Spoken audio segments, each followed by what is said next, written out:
যে এই সকল ভাইয়েরা এরা বছরে একবার মিলাদুন নবীর স্লোগান দিয়ে আর এদেরকে মাঠে পাওয়া যাবে না, ঠিক কিনা বলেন তো? আর মাঠে নাই। মনে হয় তারা এটাই মনে করে মিলাদুন নবীর স্লোগান দিয়ে বছরে একবার যাইতে পারলে মনে হয় জান্নাত হয়ে যাবে, ঠিক না?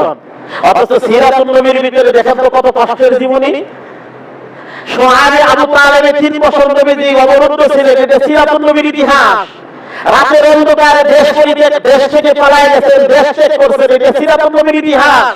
বদরে নবীজি কষ্ট করে যুদ্ধ করছেন, সিরাতুন নবীর ইতিহাস। উহুদে দাঁত ভাঙছেন, এটা সিরাতুন নবীর ইতিহাস। তায়েফে রক্তাক্ত হয়েছেন, সিরাতুন নবীর ইতিহাস। নবীজি পেটের ভিতরে পাথর বেঁধেছেন, সিরাতুন নবীর ইতিহাস।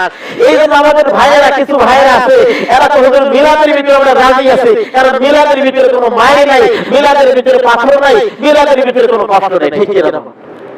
এই জন্য তারা মিলাদের পক্ষে মিলাদের স্লোগান দিয়ে সমাপ্ত হয়ে যায়, আর সিরাতুন নবীর দিকে আসে না।